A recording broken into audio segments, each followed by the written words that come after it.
Nimuhorane n'umukama inkuru nziza Yesu Kristo nkuko twayandikiwe na Matayo mweranda aswa mukama.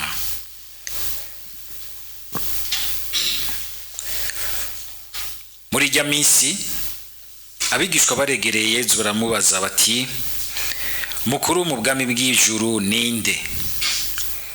Yesu yakuyakana agashira hagati y'abati ndababwiye n'ivy'ukuri mudahindutse ngo mube nk'abana batoyi ntimuzokwinjira mu bwami bw'ijuru.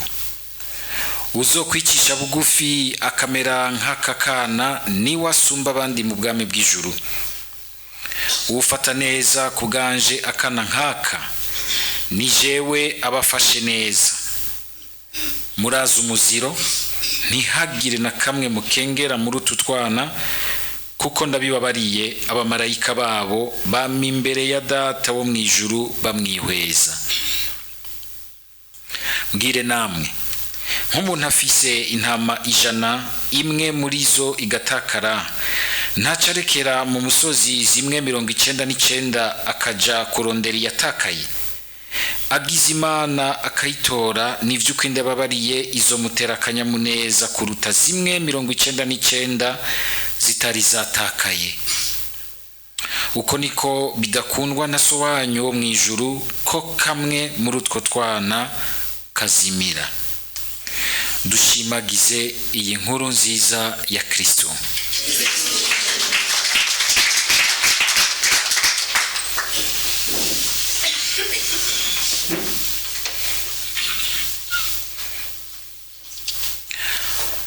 Ejo twaratanguye kuzirikana mu buhanuzi bwa Isaya nako bwa Ezekiel, turiko turazirikana amajambo y'Imana mu bisonga vya mbere azananye mu buhanuzi yaronse.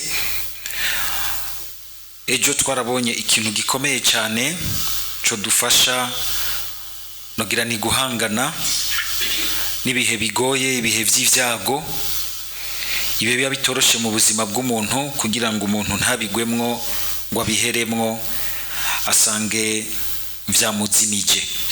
Ico naco sikindi twarabonye ko ari ukugaruka mu bisabisho vyacu tukihweza uri nahazwa bw'Imana, tukihweza ingene Imana ihambaye, yuko hejuru y'ivyo vyose bishobora kudurumbanya ubuzima bw'umuntu Imana iguma ari Imana, iguma iri hejuru ya vyose kandi vyose iguma ibikurikirana nta kisoba nta kiyicamo.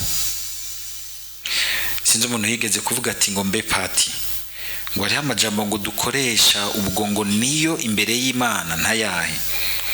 Hajya bagafata nk'umuntu bamunize bamwishe ngo bagacavuga ngo yitavye Imana. None by'ukuri aba yitavye Imana nibe yategetse ngo bamunige, ubwo nta Imana itanga riti uje gute ko ntari bwaguhamagare umenga abantu baraguhase gutaha n'ingoga. Byose bibihizi bayabibonye, bayabibonye kuko murabona yuko n'umwana wayo mbere yishwe yarageze kuryoherwa n'ubuzima ku myaka 30. Imaginevu yarageze kuryoherwa n'ubuzima niho bamwishe. Mugabo kubera ko we azi ko azozuka mu bapfuye agiye agana ubuni nahazwa bw'Imana, niko urupfu rurashobora kumutera ubwoba nk'umuntu ariko ntirushobora kumuzingazinga ngo rumubuze kubandanya inzira yiwe, kuko arazi ko inzira yiwe yanzira nyene yo kugaragaza urukundo afitiye se we afitiye n'umuntu idashobora gutsindwa n'ububegito bw'abantu n'ububisha bw'abantu. Uyu munsi turumva ikindi kintu cya kabiri gikomeye. Twumvise Ezekiel adushikiriza nk'ico nawe nyene yashikirijwe gishobora gufasha umuntu guca mu bihe bigoye ngo ntabigwemwo ntabiheremwo ngo abitsindwemwo abitakariremwo abizimiriremwo. Niki kintu mwumvise cy'igitabo Imana imuha ngo afungure. Imana imuha ngo afungure, ariko aheje gufungura igacimusaba iti shikirize rero umuryango wa Isirayeli amajambo yanje. Tugire Kristo.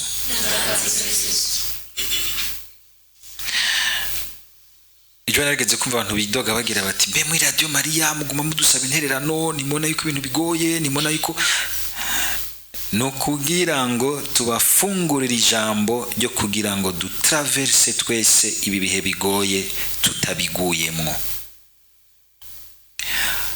kuko tudafise ijambo litugumiriza ingingo y'Imana likadukomeza ku mutima. Ibi bihe bigoye ducamwo nta numwe bitotirimutsa, ugasanga byamutarikirije kure y'Imana, ariko arondera amayira y'ubuzima bwiwe kure y'ingingo y'Imana. Nico gituma Imana igumi ducako ikagira iti bandanya mufungura ico gitabo kidasanzwe. Ezekiel ngo yasanze ngo canditsemwo ngo indirimbo z'iminiho gusa, amaborogo, indirimbo z'intimba. Aha n'Imana ariko iramubwira iti ntiharagera igihe cyiza, na twebwe iki gihe ducamwo ntituzi ryari kizohera. Biradusaba yuko tuza turakomera ku ijambo ry'Imana, dufungura ijambo ry'Imana tukarifungura likatubamwo. Muvise ingene ngo afate umwanya wo kurifungura, ntitwumvirize ijambo ry'Imana gusa nk'abantu biruka, ariko gufata umwanya wo kurifungura, kurizirikana, kurisoma, ukarisubiramwo. Harigema ariko ndazirikana ijambo ry'Imana, ndondera inyigisho nza kubashikiriza, nkashobora kurisoma kabiri gatatu ntarumva ikintu na kimwe. Mugabo nko ku ncuro ya kangahe ukaza wumva akantu kakagobora njya kugurutse kagaca kugura umuzirikanyi kakagutwara ahantu, ugasanga amajambo y'Imana ariko arahamagarana. Ushimira ko amajambo y'Imana yaryoshe, arahamagarana agahana gushikaho umutima umusabuti geza ngaho ndacerewe ibindi bikorwa. Ukumva ingene Imana iguma igutembereza, ariko ukumva ko biryoshe, mugabo si ukigira ngo uryoherwe ugume ngaho. Mwumvise yuko umukama acabwira Ezekiel ati mwana w'umuntu hembuka uhage mu kurya iki gitabo nguhaye, nukore ngo ndakijya mu kanwa kinsosera nk'ubuki. Araheza ambwira ati mwana w'umuntu va hasi ugende ushikirize umuryango wa Israeli amajambo yanje. Hari gihe abakorera muri Radio Maria kuri mikro mpandabwira nti bigenda gute kushobora kuza uje kuvuga kuri mikro ya Radio Maria nkakubona uduga ku ngazi ukagenda kuvuga ibintu. Bubanze uce hajya muri chapelle, ubanze wumvirize yuko ivyo ugiye kuvuga ari umukama abiguhaye. Wumve yuko ugiye kuvuga ivyiwe, utagiye kuvuga ivyiwawe. Haro ngamwe doratoka kubipfa basiga banatumya abantu muira ngo buranyumviriza ngiye kuvugira ku Nsamirizi. Warasamaye ntiwamenye icurimwo. Birahimbara igihe ubonye nk'umukozi wese ashitse abanza guca ngaha akunamira umukama akazirikana gatonya icaje gukora.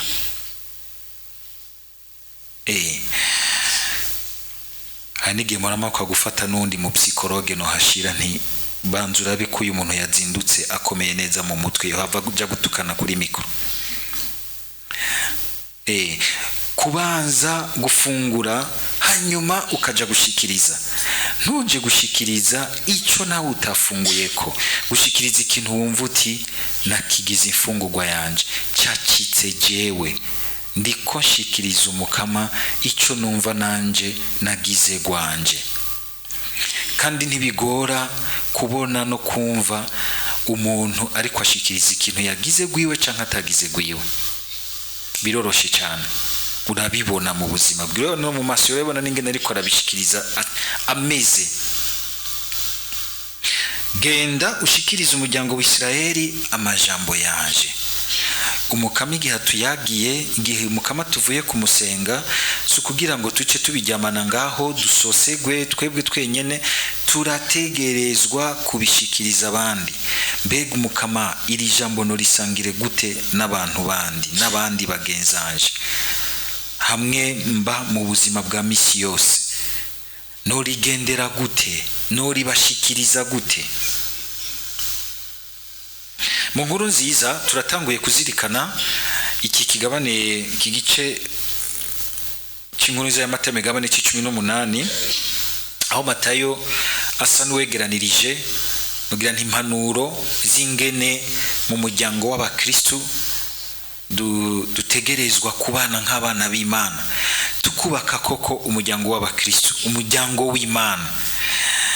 Aha twese twumve ingene rero two kubaka ya migwi yose y'ubutumwa, imibano y'abihaye Imana, imibano ni canke imigwi niriya y'ubutumwa yose y'ugusenga. Ingingo ya mbere umukama twigishije ko niyo kubanza gutsinda agatima kubwishime. Nimba hari ikintu kitugora gose no gutsinda agatima kubwishime, nico gikomere kigoye gukira rwose, agatima kubwishime. Muvise ingene abatumwa baje babaza Yezu ngo mbengo ninde wa mbere mu ijuru. N'abantu b'abagabo gusa, nta mukenyezi arimo. Yezu mbere aramanutse gose, ntaciye azana umukenyezi, uko umukenyezi byaboneka yuko ari n'agaciro ari imbere y'umwana. Azanye uriya wa nyuma umwe bakengera. Murazi yuko bigeze ko banamuzanira abana bagaca babavundereza bati bakure ngaho bariko baragora umwigisha. Yezu akababwira ati murihenda, uko mwebwe mugira hierarchie sociale ntimwibaze ko ariko Imana ikibibona.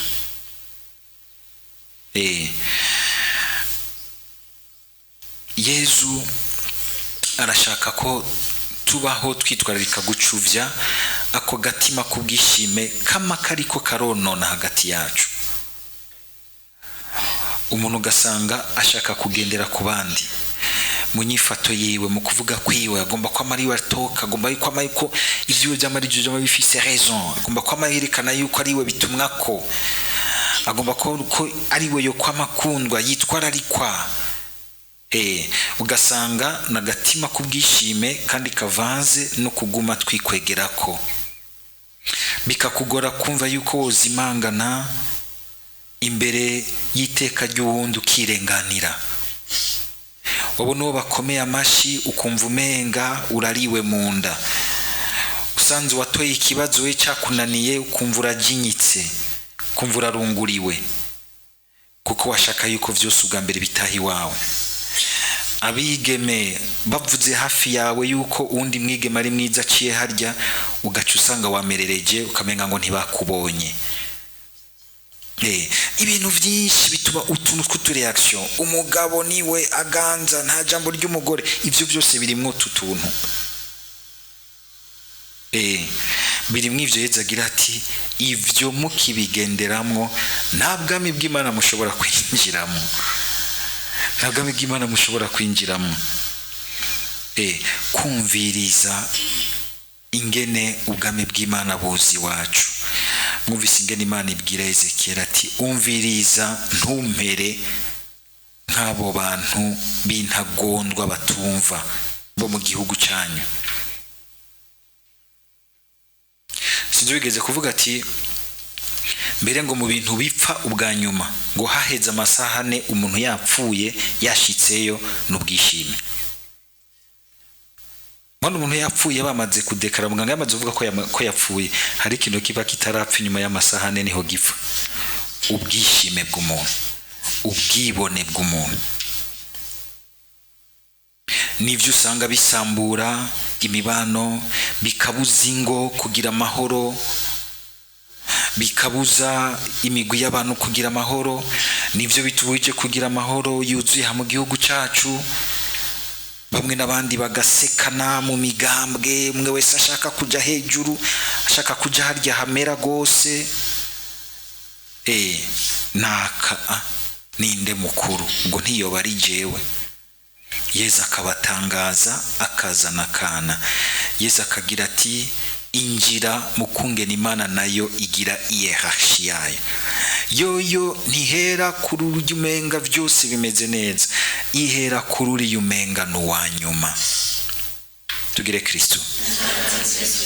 Ukimenyereza kugira urukundo rugira care, atari bukwi na bukwi kuri urya aje amotaga parfum, aje asa neza, aje umenga byose bimeze neza. Icyo ntibisanzwe ndatobishobora. Iyo ni paresse mu rukundo rw'Imana. Ahubwo niwagira efuru kirengera ugahera kuri uriya ubuzima umenga buraruka canke buranamuroka, ugahera kuriya ukamuduza mu rukundo, ubwami bw'Imana uzoba warabushitsemo. Ubwami bw'Imana uzoba warabushitsemo. Yesu agaca twereka ati ukuba umwana gusa si umwana gusa l'enfant mu myaka, ariko n'uyo muntu umenga mbere ni nk'uwanyuma, ni nk'uwanyuma mbere mu bantu tubona mu kungene bari no mu bwami bw'Imana, umunyabicumuro, uwatakaye, uwazimiye. Yesu akagira ati ntitwigere turekerana ngo umuntu hagati yacu azimire. Kwitwararika ngo kuzimura mbere uwazimiye, gukufasha umuntu kuva mu byaha vyiwe, kumutwikiriza urukundo rumuha inguvu zo kuvayo. Harane ijambo ry'Imana rivuga ngo nawe we ubupfutse ibyaha byinshi by'ubuzima bwawe, ubupfutse ibyaha byawe byinshi. Umwana n'uyo wese byitwa ko ari munsi yawe du point de vue social. Nuwo wese kumbure ikibano gitondeka inyuma, mugabo kagira uti no kwitonda kuko kumana arafise ishusho y'Imana, aguma ari umwana w'Imana. Nuri yutanwa mu mazi, uriya wibaza yuko ari ruhebwa, ari umuntu w'umunyabicumuro, bose baharira ivomo, bose bayaga nabi, uritonda. Ntuba umuntu w'urubanza, ahubwo uba umuntu w'imbabazi zishobora gutuma uwundi abona inzira y'Imana, akagaruka mu kuba umwana w'Imana, agakomera mu kuba umwana w'Imana. Uzoba wikijije wowe nyene, uzoba uri kurinjira mu bwami bw'Imana. Dusaba Mukama kugira ngo aduhe urukundo bene ubwo, kuko sugo wamusanga umenga ruri hafi yacu nk'uko umenga ni ndemanwa.